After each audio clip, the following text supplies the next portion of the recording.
మీ మోకాల నొప్పులకు ఎటువంటి సర్జరీ లేకుండా ఎపియాన్ పెయిన్ క్లినిక్ అందిస్తున్న అత్యాధునిక చికిత్స. అందరికీ నమస్కారం. నా పేరు మాధురి. మీరు చూస్తుంది సుమన్ టీవీ నెట్వర్క్. ఈ రోజు మనతో పాటు ఉన్నారు ప్రముఖ జ్యోతిష్య పండితులు బ్రహ్మశ్రీ తిరుపతి మూర్తి అవధాని గారు.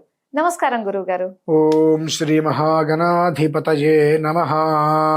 గురువు గారు, దగ్గరలోనే షష్టగ్రహ కూటమి ఉంది. ఆ మర్నాడే మళ్ళీ ఉగాది ఉంది. దాని ఎఫెక్ట్ సంవత్సరం అంతా పడుతుందా, అసలు ఎలా ఉండబోతుందో అని చెప్పి చాలా మంది ఎదురు చూస్తున్నారండి. మాకు ఎలా ఉండబోతుంది అని. అయితే షష్టగ్రహ కూటమి వల్ల ఏ రాసుల వారికి ఎలాంటి అనుకూల ప్రతికూల ఫలితాలు రాబోతున్నాయన్నది తెలుసుకోవాలనుకుంటున్నాం గురుగారు. తప్పకుండా అమ్మా. ఈ అనుకూలము ప్రతికూలము అనేటువంటి విషయాన్ని కాసేపు పక్కన పెడితే ఈ కూటమి అంటే ఏంటి అనేటువంటి విషయాన్ని మనం తెలుసుకోవాలి. ఇందాక మీరు ఒక మాట అన్నారు చూసారా, చాలా మంది ఎదురు చూస్తున్నారని చెప్పి. ఎవ్వరు ఎదురు చూడట్లేదమ్మా. ఉంటే వస్తుంది, పోతే పోతుంది, ఉంటే ఉంటాం, పోతే పోతాం అనే స్టేజ్లోనే ఉన్నారు తప్పితే వచ్చేటువంటి దాన్ని తప్పించుకొని మార్గాంతరాలు వెతుక్కొని జీవితాన్ని నిలబెట్టుకుందాం అనేటువంటి ఆశ ఆలోచన చాలా తక్కువ మందికి ఉందమ్మా. బయట చూస్తున్నాం కదా, వచ్చింది ఏం చేస్తాం, రాలేదా, ఆయన చెప్పిన తప్పు కాబట్టి రాలేదు. కానీ ఒకటి వస్తుంది అన్న విషయం తెలిసిన తర్వాత అది రానియకుండా ఎన్ని ప్రయత్నాలు మేము చేస్తున్నామో ఎవరికి తెలియదు. దానికోసం అహర్నిశలు కష్టపడుతూ ఉంటాం మేము. ఆ విషయం అనవసరం. రాలేదా, ఆయన చెప్పాడు వస్తుందని, అయినా రాలేదు, ఆ రాయి వేయడానికి మేము సిద్ధంగా ఉంటాం అని ఉన్నారు. అసలు షష్టగ్రహ కూటమి అంటే ఏంటి? ఒక రాశిలో అంటే ఒక ఇంట్లో 6 వచ్చి ఉండటం. మామూలుగా అయితే కనుక షష్టగ్రహ కూటమి గురించి మనం అంత వివరంగా ఎన్ని వీడియోస్ చేసుకోవాల్సిన అవసరం లేదమ్మా ఏమాత్రం. షష్టగ్రహ కూటమి వచ్చిందంటే ఒక్కొక్కసారి అది శుభాన్ని కూడా ఇవ్వవచ్చు. కాబట్టి ఇన్ని రకాలుగా వీడియోస్ చేయాల్సిన అవసరం లేదు. మరి ఎందుకు చేస్తున్నారండి? జనాల్ని మభ్యపెట్టడానికి చేస్తున్నారా? అటువంటిది అనుకోండి. ఈ యుగాది ఏదైతే ఉందో, ఈ యుగాదికి నవనాయకులు, నవగ్రహాలు ఏవైతే ఉంటాయో అది కొన్ని ఫలితాలు ఇస్తుంటాయి. పాపగ్రహాలు, శుభగ్రహాలు అని. 9లో 6 పాపగ్రహాలు, 3 శుభగ్రహాలు. ఈ శుభగ్రహాలు ఉన్నటువంటి 3 ఎలాంటి సపోర్టు లేదు. కానీ పాపగ్రహాలు 6 ఒకదానికొకటి సపోర్ట్గా ఉండి చాలా బలంగా ఉంది. ఈ 6 గ్రహాలు ఇక్కడ ఉండటం. ఈ 6 గ్రహాలలో శని, సూర్యుడు తండ్రి కొడుకులు, బద్ధశత్రువులు. బుధుడు, చంద్రుడు తండ్రి కొడుకులు, బద్ధశత్రువులు. గురువు, బుధుడు తండ్రి కొడుకులు, బద్ధశత్రువులు. ఈ గురువు ఇంట్లోగా వీళ్ళందరూ ఉంది. అలానే శుక్రుడు కూడా ఇక్కడే ఉన్నాడు. గురువు, శుక్రుడు ఇద్దరు శత్రువులు. ఈ స్థాన బలం బాగా ఎక్కువ ఉండటం వలన అది అనేక రకాలుగా హింసాత్మక ధోరణికి ప్రమాదాన్ని తీసుకొచ్చి పెడుతుంది అనడానికి మూలం. ఇందులో 18 నక్షత్రాలు వారు ఉన్నారమ్మా. ఈ 18 నక్షత్రాల జన్మించిన వాళ్ళలో ఆడవారికి చాలా సమస్యలు ఎక్కువ మగవారి కన్నా. అదేంటండి? ఒక మగవాడు ఏదైనా సమస్య వచ్చి ఇంట్లో పడుకుంటే ఇల్లు ఏమైనా ఆగిపోతుందా? లేదు. అదే ఒక స్త్రీ సమస్య వచ్చి ఒక పూట అడ్డం పెడితే ఇంటికి ఏమవుతుంది? అసలు అటువంటి స్థితి మనం గమనించాలి. ఆ స్థితి మనం గమనించాలి. ఈ 18 నక్షత్రాలు ఏమేంటవి? ఆరుద్ర, స్వాతి, శతభిషం, భరణి, పుబ్బ, పూర్వాషాఢ, రోహిణి, హస్త, శ్రవణం, ఆశ్లేష, జ్యేష్ఠ, రేవతి, కృత్తిక, ఉత్తరాషాఢ, పుష్యమి, అనురాధ, ఉత్తరాభాద్ర. ఇవి 18 నక్షత్రాలమ్మా. ఈ 18 నక్షత్రాలలో జన్మించిన వారు మాత్రం చాలా అంటే చాలా జాగ్రత్తగానే ఉండి తీరాలి, మెలకువతో ఉండి తీరాలి. ఇందులోనూ గర్భవతులు చాలా జాగ్రత్త. ఎందువల్లంటే షష్టగ్రహ కూటమిలో తర్వాత మర్నాడు వచ్చే ఉగాది స్థితిలో 6 గ్రహాలు పూర్తిగా కూడా నెగిటివ్ అనేటువంటిది ఇవ్వబోతున్నాయి.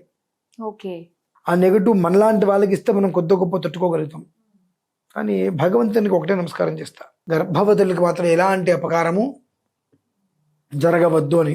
ఎందువల్లంటే ఆ స్త్రీ గర్భవతి అయిన తర్వాత అనుక్షణం ఆ పుట్టే పిల్లల కోసం తాపత్రయపడుతూ ఉంటుంది, చూసుకోవాలని చెప్పి ఎంతో ఆనందపడుతుంటుంది. ఏదన్నా జరగరాంది జరిగితే ఆమె బాధ వర్ణనాతీతమమ్మ. ఎవరికి రాదు, ఎవరు పడకూడదు బాధ. అంటే వాళ్ళకి ఎలాంటి అగ్గచాట్లు ఇబ్బందులు పడకుండా మనలాంటి వారికి ఏదైనా అటు ఇటు వచ్చినా కింద మీద కూడా మనం సర్దుకోగలుగుతాం. భగవంతుడు ఆ ఓపిక కొద్ది గొప్ప ఇచ్చాడు కాబట్టి అదొక్కటి నేను కోరుకుంటా. కానీ ఈ 18 నక్షత్రాల వారు మాత్రం చాలా జాగ్రత్తతో కూడి ఉండాలి. 2, ప్రమాదం అనేటువంటిది గత 24-30 రోజుల నుంచి భరణి, పుబ్బ, పూర్వాషాఢ, రోహిణి, హస్తాశ్రవణం, ఆశ్లేష, జ్యేష్ఠ, రేవతి ఈ 9 నక్షత్రాల వారు మాత్రం చాలా ఎక్కువగా అనుభవిస్తున్నారు. ఏదైతే చేతికి వస్తుంది మనం నిలబడతామో అంటావో అవన్నీ కూడా బురదలో పోసిన పన్నీర్ అయినట్టుగా అన్ని చేతుల వరకు వచ్చి రేపు ఉదయానికల్లా మన ఇంట్లో అన్నీ ఉంటాయి, ఉదయానికి అన్నీ వెనక్కి వెళ్ళిపోతాయి కంప్లీట్గా. అంటే ఒక రకంగా చెప్పాలంటే కొంతమంది అండర్ గ్రౌండ్ కూడా వెళ్ళిపోయే స్టేజ్ వచ్చేసింది. అంతటి భయంకరమైనటువంటి సిచ్యువేషన్స్ ఈ 9 నక్షత్రాల వారు అనుభవిస్తున్నారు. భగవంతుడి యొక్క అనుగ్రహం వల్ల ఒక మోస్తరి ఈ ఉగాది నుంచి 9 నక్షత్రాల వారికి ఊపిరి పీల్చుకోవడానికి కూడా ఒక అవకాశం ఉండవచ్చు. కానీ ఇప్పుడు గడిచినటువంటి 24-30 రోజులుగా మాత్రం మామూలుగా జరిగిన వీళ్ళ పరిస్థితి దినదిన గండం 100 ఏళ్ళ దర్శనం. ఆ స్థితిలో అయిపోయింది, మొత్తం సెట్ అయిపోయింది, రెడీ, మొత్తం తక్కువ రోజు అయిపోయింది, ఏం లేదు, అన్ని డోర్లు మూసుకుపోయే స్టేజీ. చిన్న రంధ్రం దొరికితే ఆ రంధ్రాన్ని జాగ్రత్తగా పెంచుకుంటూ వీటి మీద అన్ని పెద్ద తీసుకొని ఆ వెలుతురు తీసుకొని ఊపిరి తీసుకొని వీళ్ళు మళ్ళీ కొత్త జీవితం ప్రారంభం చేసే స్టేజ్లో. ఇందులో కొంతమందికి శస్త్రచికిత్సలు లాంటివి ఏదైనా జరిగేటువంటి అవకాశాలు కూడా ఈ పాటికి జరిగి ఉండాలి ఈ నక్షత్రాలలో, ఈ 9 నక్షత్రాల్లో. కనుక వీరందరూ కూడా కొన్ని రకాల ఉపశమనాలు చేసుకోగలిగితే అది సుఖంగా ఉంటుంది. అదేమిటి అంటే కామాక్షి అమ్మవారమ్మ, ఎక్కడ, గౌహతి, అస్సాం. ఆ కామాక్షి అమ్మవారి ఆలయంలో 28వ తారీఖు రాత్రి కొన్ని విధానాలుగా గౌరీ గంధర్వ ఆరాధన చేసుకొని అక్కడ నిద్ర చేసి మర్నాడు మహామంత్ర యంత్ర తంత్ర విషమూలికాది ప్రయోగ ఉపసంహారములకి సంబంధించినటువంటి మహామంత్ర ప్రయోగాల్ని కూడా పూర్తి చేసుకొని అమ్మవారిని దర్శనం చేసుకొని కొన్ని రకాల బలిహరణలు అంటారమ్మ, అవి ఇచ్చుకొని కంచి బయటికి రాగలిగితే 45% బయటపడతాం. 65 పడతాం, 75 పడతాం, 95 పడతాం అనే మాట పచ్చి అబద్ధం. 45% మనం బయటపడ్డామంటే నిజంగా మన అదృష్టవంతులేమ్మా. దానికే కాస్త ఉపశమనం ఫీల్ అవుతాం అన్నమాట. చాలా. 45% బయటపడ్డారంటే అమ్మయ్య నాకు ఇబ్బంది లేదు ఇంకా అనేటువంటి స్థితి మనకు ఏర్పడుతుంది. ఆ రకంగా ఊబిలో అలా చిక్కుకుపోయే స్టేజ్ ఉందమ్మా. 28వ తారీఖు బయలుదేరి గౌహతి వెళ్ళి, మేము వెళ్తున్నాం 28వ తారీఖు ఉదయం బయలుదేరి గౌహతి వెళ్ళి అక్కడ ఆ రోజు రాత్రి మంత్రప్రయోగము తంత్రప్రయోగములు 2 విధానాలుగా ప్రయోగములను పూర్తి చేయించి కొన్ని రకాల బలులు కూడా ఇప్పించి మర్నాడు సాయంత్రం బయలుదేరి మళ్ళీ హైదరాబాద్కి రావడం జరుగుతుంది. మాతోటి బయలుదేరి ఎవరన్నా వస్తారన్నా శుభం కాదు, ఎవరన్నా ముందే వెళ్ళి కూర్చుంటామన్నా శుభం. కానీ ఏది ఏమైనా ప్రత్యక్షంగా కానీ పరోక్షంగా కానీ 28వ తారీఖు అమావాస్య రాత్రి ఎట్టి పరిస్థితులలో గౌహతి కామాక్షి అమ్మవారి యొక్క ఆలయంలో కొన్ని రకాల ప్రయోగ ఉపసంహారాలు చేసుకొని నిద్ర చేసి మర్నాడు కొన్ని రకాల శాంతి ప్రయోగాలు పూర్తి చేసుకొని బయటికి రావడం అనేటువంటిది అన్ని రకాలుగా ఈ 18 నక్షత్రాల వారికి కూడా సకల శ్రేయోదాయకం. మేం దేనికి వెళ్తున్నాము అంటే 2 విధానాలు. ఒకటి, ఈ 18 నక్షత్రాల్లో జన్మించిన జాతకులకు ఏదో మంచి జరగాలని మేము వెళ్ళట్లేదమ్మా. ఈ 18 నక్షత్రాలకు శాంతి చేయడానికి వెళ్తున్నాం. ఓకే. ఈ 18 నక్షత్రాలలో జన్మించిన వారు ఉంటారు కనుక వారు అక్కడికి వచ్చిన ప్రత్యక్షంగా పరోక్షంగా వాళ్ళ పేరు మీద అయినా చేయించుకునే ప్రయత్నం చేసినా దాని యొక్క ఫలితం యో దోష సమజని తద్దోష. సమజనిది అంటే సమాంతరం.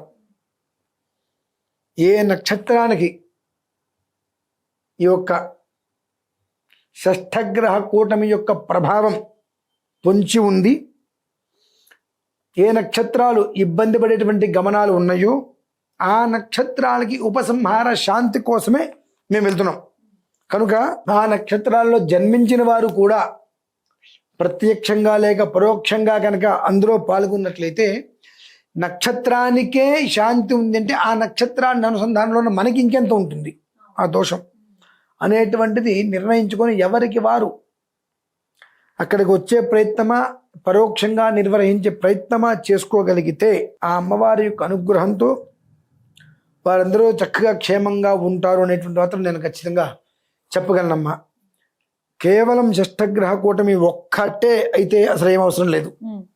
నవనాయకుల 6 కూడా పూర్తిగా శత్రుకృతంగా బల పరాక్రమాలతో కూడి ఉండటం, పాపగ్రహాలుగా చెంది ఉండటం. మిగిలిన 3 గ్రహాలు శుభులైనప్పటికీ కూడా వాళ్ళకి బలం సరైన రీతిలో లేకపోవటం వలన అనవసరమైనటువంటి ఎన్నో రకాలైనటువంటి సమస్యలు ఎదుర్కొనేటువంటి పరిస్థితులు ఈ 18 నక్షత్రాలకు ప్లస్ 18 నక్షత్రాల జాతకుల వ్యక్తులకు కూడా స్త్రీలలో ఎక్కువగా ఈ ఒక్క విధానాలు ఉన్నాయి కనుక వాళ్ళందరినీ రక్షించు తండ్రి మనకు ఉద్దేశంతో మేము వెళ్తున్నాం కాబట్టి ఆ 28వ తారీఖు మాతో రావచ్చు.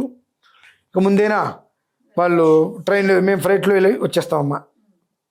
కొంతమంది మాతో బయలుదేరి రావచ్చు, లేదంటే ఆ టైంకి వాళ్ళు రైల్లో అయినా బయలుదేరచ్చు. రాలేని పక్షం పరోక్షంగా అయినప్పటికీ కూడా ఆ ప్రక్రియని పూర్తి చేసుకోగలిగితే ఆ అమ్మ అనుగ్రహంతో క్షేమంగా ఉంటారమ్మా. అది పరిస్థితి. చాలా చక్కగా తెలియజేశారు గురువు గారు. ఎందుకంటే 18 నక్షత్రాల వాళ్ళు నిజంగా దీనికి ఎఫెక్ట్ చాలా అవుతుంది కాబట్టి ఎలాంటి విపత్తులన్నా ఎదుర్కోవాల్సిన సమయం నాకు దగ్గరలో ఉంది. దాన్ని మనం అధిగమించడానికి మీరు తలపెట్టిన ఈ కార్యక్రమంలో ప్రతి ఒక్కరు కూడా పాలు పంచుకోవాలి, మంచి ఫలితాలు పొందాలని మనస్ఫూర్తిగా కోరుకుంటూ ధన్యవాదాలండి.